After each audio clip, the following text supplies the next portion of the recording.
şanlı bir geçmişe, büyük mücadeleler ortaya koyan bir şehir, millet ve Urfa halkı olarak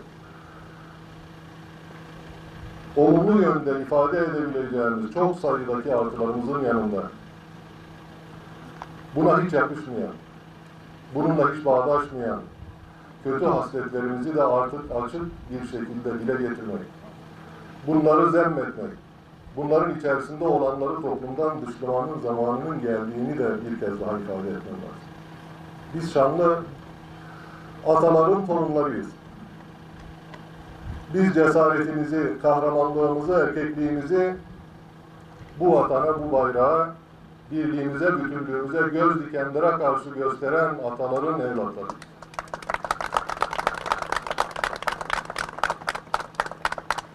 Sahip olduğumuz gücü ve kudreti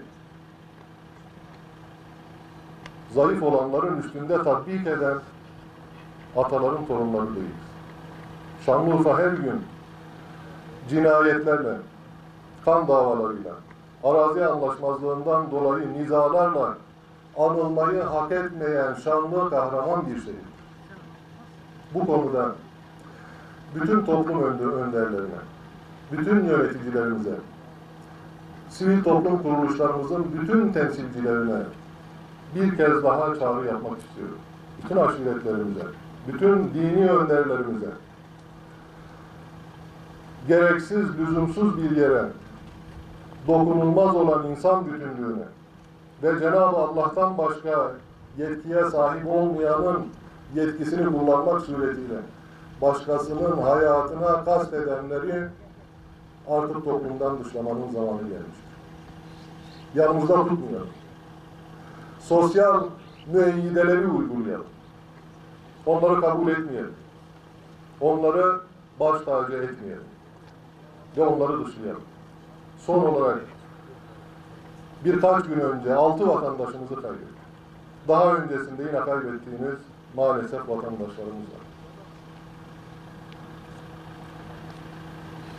Bu konuyla bağlantılı olarak geldiğim günden beri Şanlıurfa'da kamu güvenliğinin temin ve tesisinin garantisinin kolluk kuvvetlerimiz ve silahlı kuvvetlerimizin kahraman evlatlarının olduğunu ifade ediyor. Ve bu konuda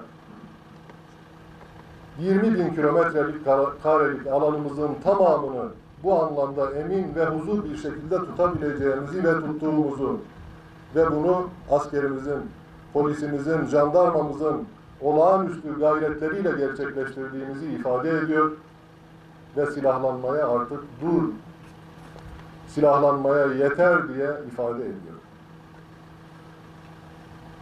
Destek verin. Gereksiz bir şekilde, lüzumsuz bir şekilde o silahı taşıma ehliyetine sahip olmayan, o duyarlılığı göstermeyen, hiçbir özelliğe sahip olmayan insanların uzun namlulu silahlarla, tabancalarla dolaşmasına müsaade etmeyelim. Bu konuda da eleştirilmekten rahatsız olmuyoruz.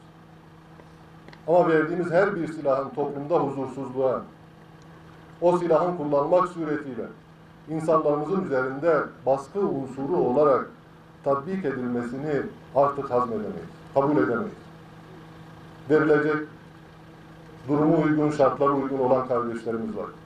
Bunlar hiçbir şey söylenmeden, teklif edilmeden bunun gereğini zaten yerine getiriyoruz.